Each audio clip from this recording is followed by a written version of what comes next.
Hi, before we begin this week's episode, we just wanted to mention our quick sponsorship from Tom Verris, who is an author who has recently released his new novel, Before I Won. Now, this book explores his unique life experiences growing up in the streets of the Bronx, and I've read it, and I really enjoyed it, didn't you, Harry? Yeah, I did. I thought it was great. Before I Won is both emotionally relatable as well as a fascinating read. It's a nice, fast-paced book for anyone not keen on long, lengthy novels. Yeah. And it proved really motivational, at least for me anyway. Yeah, I mean, it's got a really nice quality to it. And Tom's writing is easy to read, so it's not real dense. So if you're not big into books, you'd probably still enjoy this. And he really strives you to work hard and push ahead even when the times are hard, and it's definitely motivational and encouraging. So if you are interested in this book, please be sure to check out him on Amazon via the link in the description. That's all from us now. Please enjoy this week's episode. Hi, welcome back to episode 9 of the After the Bell podcast. We're back again. This time it is Friday. We've got another guest on today. It's great. It's a good episode, actually. I enjoyed doing it. Did you? Yeah, I thought he explained sort of what his quarantine life's like for him, because I thought it would be important to get at least one episode directly relevant to this whole quarantine thing. It's very current, this episode. We're talking about, as you'll have seen in the title, we're talking about working during lockdown. And this is Alex, who works at a pizza place. And it's an interesting story, and he's a charismatic guy. So it was a good episode. Yeah, absolutely. I think you guys will enjoy. Yep, enjoy. So we did actually want to sort of interview a quarantine key worker for a while now. We've been trying to get someone because well, they're all kind of key workers. It's key for someone, aren't they? Yeah. I mean, takeaways. They're I important. feel key. Yeah, exactly. We wanted to make sure we got one of the quarantine episodes in while it's still relevant. Do you want to tell us where you work, what you do, and how you find it? Okay, well, I work at Dolce Vita, which is a pizza shop near North Bar. It's been there for 7 or 8, 10 years. I'm not quite sure. I've been there since December. Oh, is it December? I thought it was. It was December last year. I started working there, but that was more in a sort of answer the phone, do what you're told capacity. Right. But now I make pizzas. I make pizzas. I answer the phone. I do whatever really, but making pizzas is the primary. When I've seen you, you're pretty much doing a bit of everything or whatever needs doing. Yeah, everyone there kind of does everything. I mean, we've even got a couple of delivery drivers that make pizza if they need to or anything. So. Oh right, yeah. It's everyone chips in. There's no exclusive jobs. Yeah, I was gonna say it's not a huge takeaway place, is it? In terms of No. I mean, floor space there is none. Yeah, there is just none. Because I went in the other day and you actually served me. I was unaware you worked at that specific one, but you looked like you knew what you were doing, definitely, and I feel like that's the trick, is convincing people that you know what you're doing. That is so true. Having worked in a restaurant myself, similar to sort of serving food industry, you've got to, even if you don't, which a lot of the time you don't know what you're doing, you've just got to pretend like you do, and then to all the Karens, you're proving that you can do what you're doing. I can think of a few. Yeah. But, I mean, it was quite strange for me because at the start of this lockdown, I was kind of thrown in at the deep end a bit. Because I was okay at it. I could do everything that I still do now. But 2 of the other guys that do the same job as I do, just make pizza, answer the phone, do a bit of everything, they both couldn't work due to the coronavirus. Archie's parents said, no, you're not going into work, it's too dangerous. And the other guy, he was looking after his grandfather, so he wasn't going out at all. So suddenly, I was just given loads of shifts. I was given the shifts for 3 people. That's quite a big responsibility. I mean, it is and it isn't, because it's not a very stressful job until it is, if it makes sense. It's the people I work with, they're all great people. They're all really, really relaxed. Yeah. And it's like if you do fuck up, it's like try not to, but it's not the end of the world, you know. Do you like your boss? Oh, he's great. He's great. Yeah. Yeah. Funny guy. So is it sort of like a relaxed sort of scheme to things? Like, do you feel like you can have a laugh and? Oh god, yeah. We just constantly just all taking the mick out of each other. We're all horrible to each other in the nicest way possible. But it keeps it interesting because you don't feel like you're sort of treading on eggshells. You know, you can just sort of relax and work and get on with stuff. Yeah, that is nice. I mean, every time I've been in there, though, it seems like it's pretty, like, intense. Or am I just coming at the busiest times? You have come at the busiest times. Whenever I've seen you, I've been flat out. I've been having to work as hard as I possibly can to, like, not catch fire and let everything else around me catch fire. Well, it's hot in there, isn't it, as well? Oh, it's really hot. Not have, like, any aircon or something? Because I went in on... Granted, I went in on a hot day, but like even still, it was like a sauna. We have a back door that we open.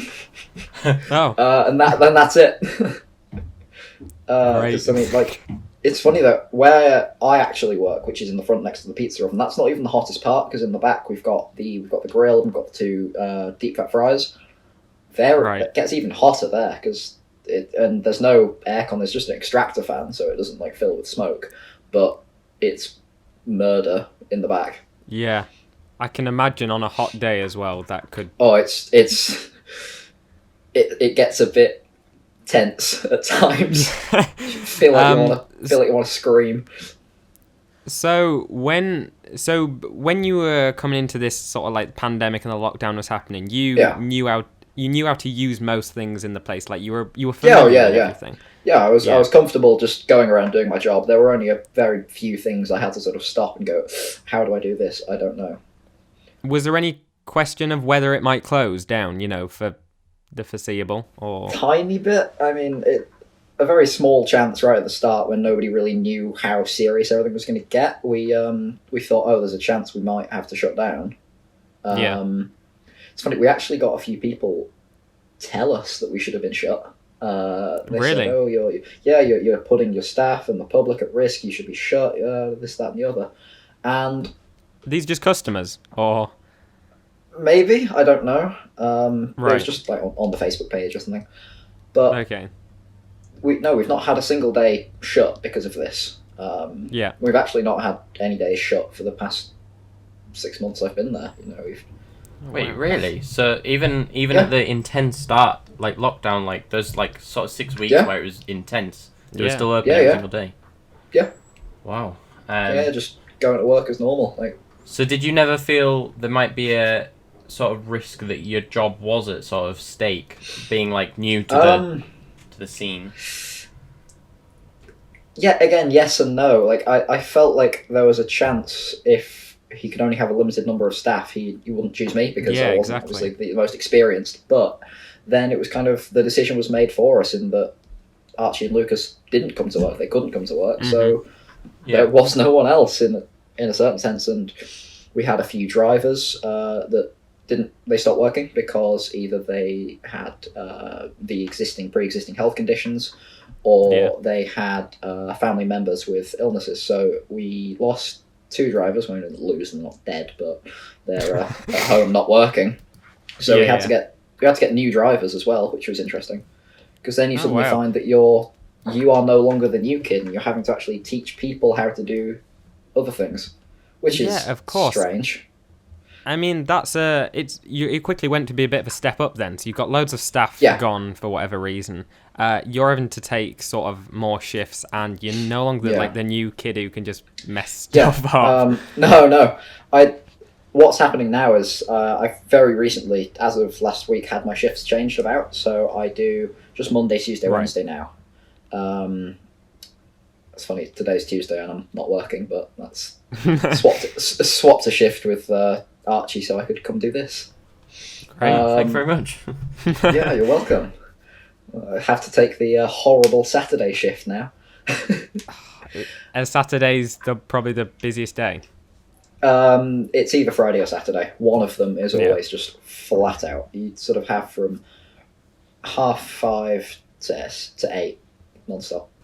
Yeah, so like on sort of non-prime days, is it sort of just like dribs and drabs of like busy, or is it just like dead the whole day?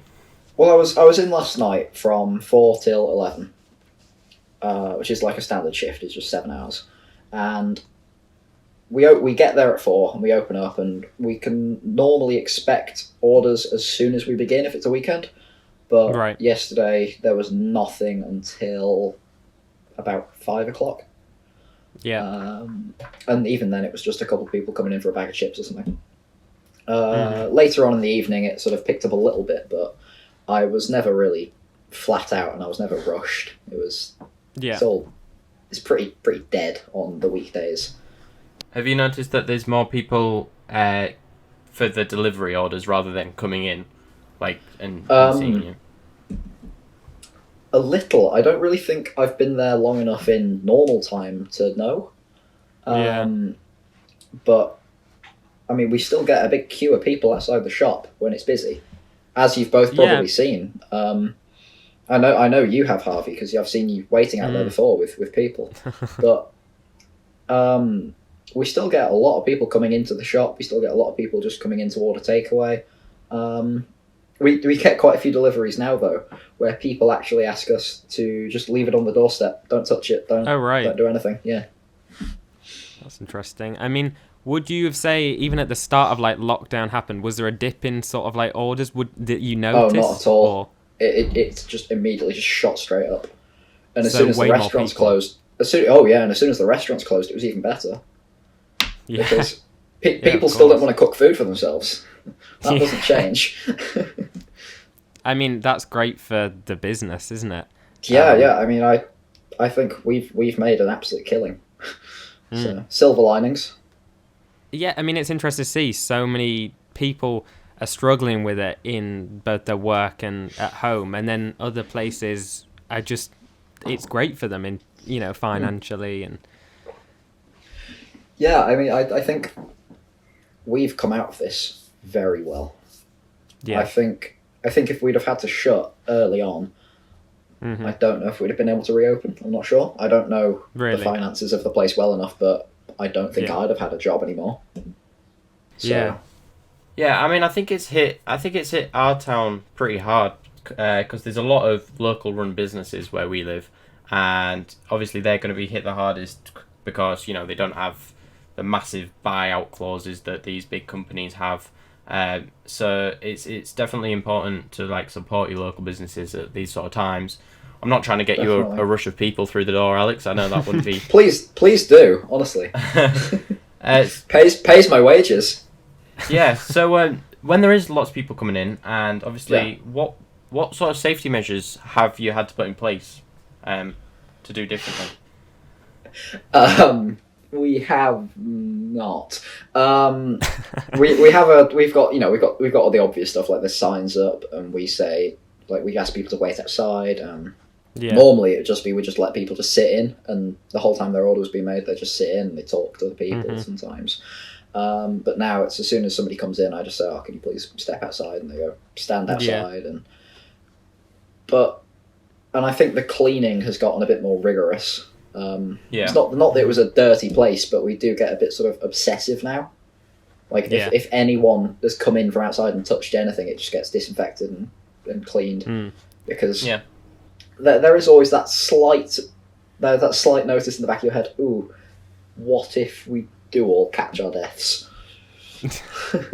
Would not be a great way to go. It's been summer actually because people can wait outside and. That's not as much as a big deal. But have you ever felt personally like because you're not necessarily at risk, but then you are more exposed than someone just staying at home? I sort of took the view about 3 weeks in that if it was going to have happened, it would have happened by now. Right. So I just tried to just put it to the back of my mind. It never really worried me that much. Like I don't really have any vulnerable family. I don't I don't really see my extended family very often because they all live in different parts of the country. And you're not an ill person yourself, are you? Not to my knowledge, no. No, hopefully not. Yeah, I mean, that is one of the big things, isn't it? Not to your knowledge. Like, you could have... Yeah. There's been reports of people having it and not knowing. Quite Yeah. common, I think, that is, actually. So, yeah, as long as, everyone... Because you can't really enforce the 2 metre, 1 metre, whatever it is rule in that shop, because it's so tight. It's tiny. Such tight squeezes everywhere that you're gonna be in contact with other workers. But like you say, as long as you're keeping clean and washing hands, everything, then that's all you really can do. Yeah, I mean, naturally with it being a food place, you find yourself washing your hands every 5 minutes anyway. Yeah. Often because you've got something like tuna on them, which is just not what you want. Yeah, that's true. But no, I think out of all the places that you could work in, I think a food shop is quite a good one in a pandemic, in that it's got to be clean anyway. Yeah. You already have to have such a high standard of hygiene just to stay open. There's not really that many extra precautions we could take. That would be difficult for us to do, in a sense. Like we've got all the stuff we need to be safe. Yeah, of course. That is something to remember, that food places, like you said, have got to have that high standard to even exist and stay open. So you've got to keep that in mind. As other food businesses start to open back up again, have you seen less people coming for takeaways, or because Dolce Vita, to be fair, is pretty popular, isn't it? We try our best, but I haven't noticed a dip yet. But I don't think anything's been open long enough for me to be able to tell. It's been a matter of weeks, hasn't it? Yeah. I know that next door to us, the Istanbul restaurant, they opened up and they started doing takeaway again, but I don't know actually if they're very busy at all. Yeah. I think a lot of other takeaways in Beverley have started to open again. Because I remember for a time, a lot of them were shut. The one nearest to me, Molescroft Chinese, that shut, which was... Oh, really? So a lot devastating blow to my weekend plans. There's actually a lot of takeaways in Beverley when you think about it, for the size of the town. Yeah. Especially like pizza places like yourselves. There's at least like 5 or 6 I can think of just within the town. So that for competition wise, outside of lockdown, sort of it sort of, I guess lockdown sort of helped you, in that mini market, like definitely, like stapling your name at the top. We've got a lot of new customers through this, and I think we'll probably keep a lot of them as well. Mm-hmm. So, I mean, I've found in my experience that if you find somewhere you like you're just gonna stick with them, and for this, it might have been a bit of a blessing for the company, because they're nice. It's nice pizzas. I try my best. This is a bit of a side note, but do you feel like you've learned a lot, like just working there? Is this one of your first food jobs? Or... This is my first job, really. Right. This is my first proper job that I have hours and shifts and go to. Like, it's not just like doing some errands for somebody. Like, this is my first real job. It's great. I feel like I've learned loads. You learn how to deal with the public, which they're an interesting bunch. I mean, just basic things. I mean, obviously you get all your food safety stuff you learn, which is just useful to have in general life, Obviously I've learned how to make pizza. Shock horror. Which is great skill. Really, really fun. It is just really fun to do. Mainly it's just people skills, dealing with people. Yeah. Learning to de-escalate somebody from I want a refund to okay, see you next week. Yeah. I mean, they're those skills that you can transfer to pretty much any business. Absolutely. Some of them. Yeah. I think the ability to be able to talk to people in a way that they want to be talked to will always be useful. Yeah, definitely. Do you think it's going to be less stressful once this whole lockdown thing's been over? Do you think you're going to enjoy your job more, or do you think this period of time helped you sort of enjoy your job more because you've been working more? How's that going to work out for you, do you think? I think I don't really think it'll change, being honest, at all. I think one thing that has happened is because I've been having so many more shifts and been doing so many more hours, I've gotten a lot closer with the people I work with. Yeah. So It's good is that a they're bit nice like, as well. yeah, it's a bit like a family almost. You know, we all get along, and I think that will extend way past all the virus, and it'll outlive that, and it'll be until we leave the shop and stuff like that. So I don't think it'll be any more or less stressful once this is over, because it doesn't actually have that much of an impact on how we work. You know, I mean, the preparation of a pizza is much the same regardless of what's happening. Yeah. So that is very true. I think in the grand scheme of things, not much will change. Maybe people will just pay cash more often, because we get a lot of people asking to pay card now. Yeah, I mean, there's loads of little changes like that you don't necessarily think of, but people are going to be hopefully not using cash as much, because I mean, cash is phasing out anyway, really, isn't it? Like, I think give it 15 years or so, I don't think we'll see much cash in circulation at all, with like the advancements of technology and everything. I think it'll be interesting to see. Regarding like outside of work, but still during lockdown, how have you been finding it? How have you been finding schoolwork, meeting friends? Now we're coming out. What's your opinion on how the last 10 weeks have been? Well, I mean, schoolwork wise, it's been interesting, you could say. I took a short 2-month break from doing my schoolwork. I'm with you on that one. Yep. Had absolutely no repercussions or long-lasting effects. There is nothing has gone wrong because of that at all. Yet. Touch wood. No, I've been doing all right, really. The one weird thing was I normally see my dad fairly regularly, but at the start we didn't. I didn't see him for a fair few months, and I went down not long ago and saw him for a week, which was nice. Saw some more of my family as well, because I've not seen them in years. I think, without indicting myself and anything, I think everyone has bent the rules slightly and met their friends when they were maybe not supposed to.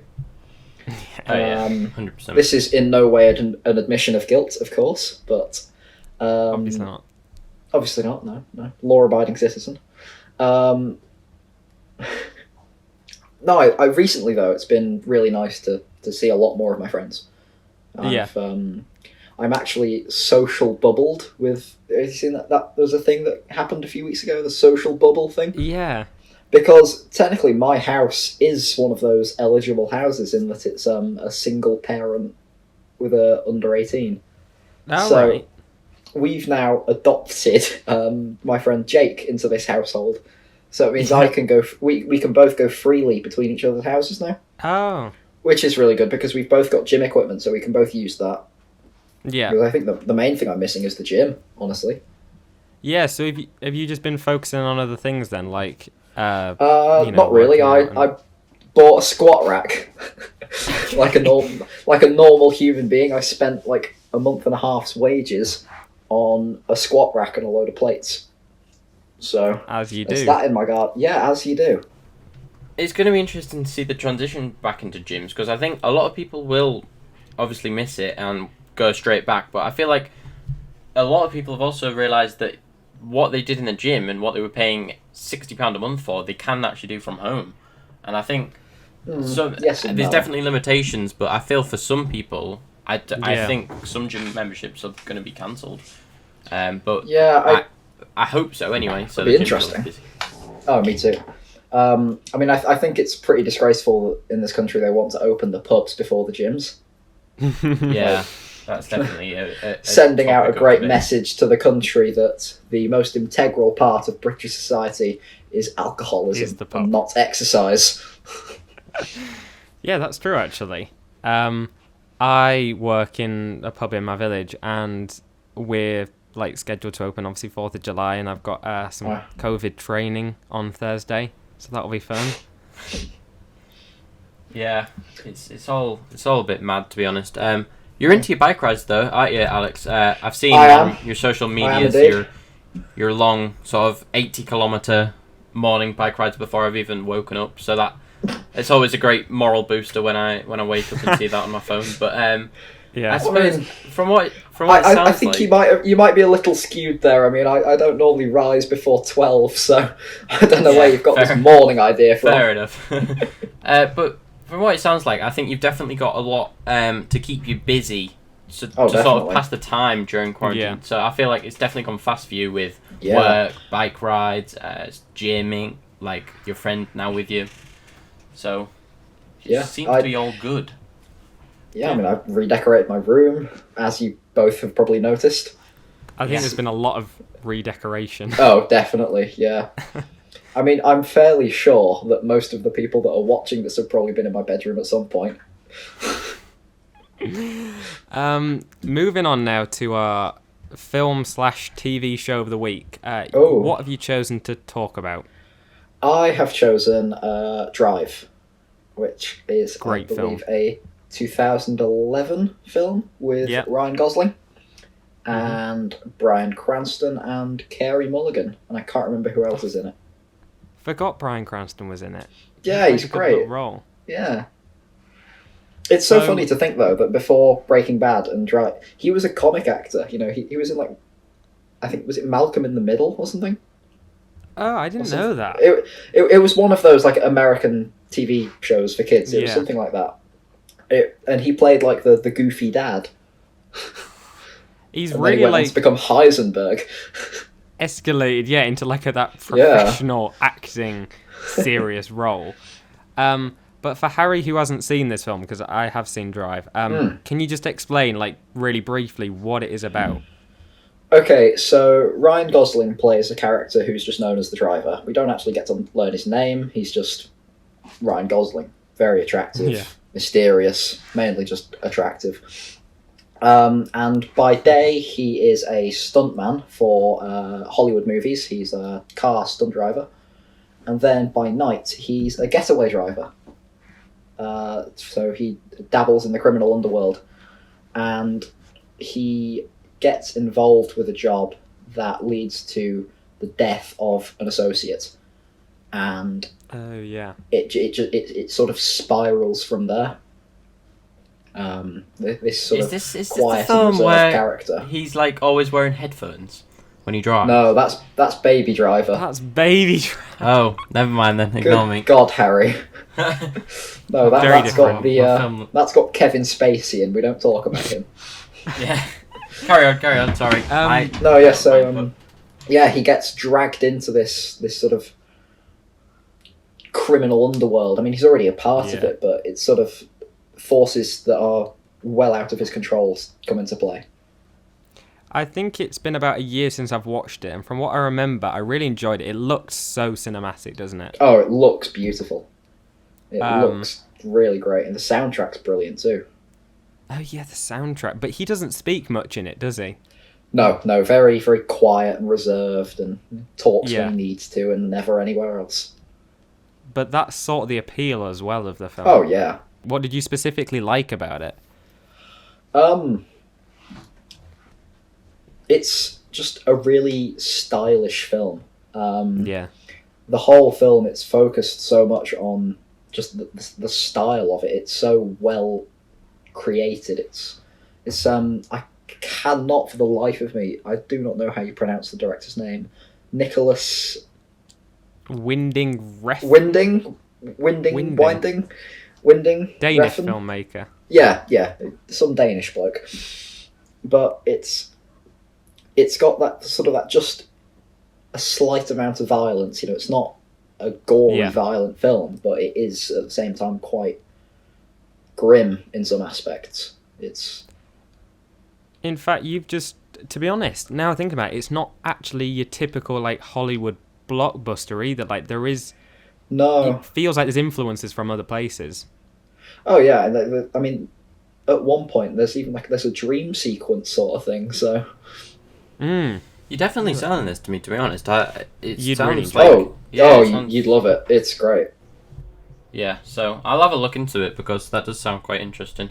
It's very. It's sort of like different. action, like Action fast-paced enough. action. It's action enough. Yeah. It's not. Yeah. It's not like a typical action film. It's more of a thriller, but it's definitely there is some action in it. If you can appreciate, and I know Alex, who's into his photography, can, some of the shots of the car, like when they're doing the chase scenes, like really, It's really, really It sounds like beautifully it's shot. dabbling into sort of a lot of different genres here, which it's sort of an action film pretending that it's art house cinema. Yeah, But he gets away with describe it. Oh yeah, definitely. Yeah, definitely adding that to the list. Yeah, you would really enjoy it, Harry. I think that just about rounds up that episode here. So thank you very much for joining us, Alex. Cheers, you're very Alex. welcome. Thank you for explaining the key worker lifestyle. I think definitely a fascinating one. And Thanks for coming on. Thank you All very right. much. See you soon. Hopefully, I'll be serving you more food. Yes, Yeah. absolutely. Visit Dolce Vita. And there we have it. That rounds off episode 9 of the podcast. Alex was explaining in detail there what it's like to be a key worker during these times. Do you think he did a good job? Yeah, I think it was a great episode. I like it when it's a bit more of a free-falling conversation, to be honest, and we can go off track and talk about stuff that's relevant. Yeah, it was definitely less of an interview, more of a free-flowing chat. So, I really enjoyed that. Yep. Once again, if you're not already, make sure to follow the Instagram. Link will be in the description, just after the bell. Podcast. After the Bell podcast. Simple as. Helps you get updated when new episodes go live. Yeah. And we put little teasers for the next episode on there. So it's definitely worth a follow. Mm-hmm. The book Before I Won will be linked in the description as well. Yeah. On Amazon. So make sure you go check that out. Other than that, we will see you next Friday at 4 p.m. with another episode. Yeah, see you then.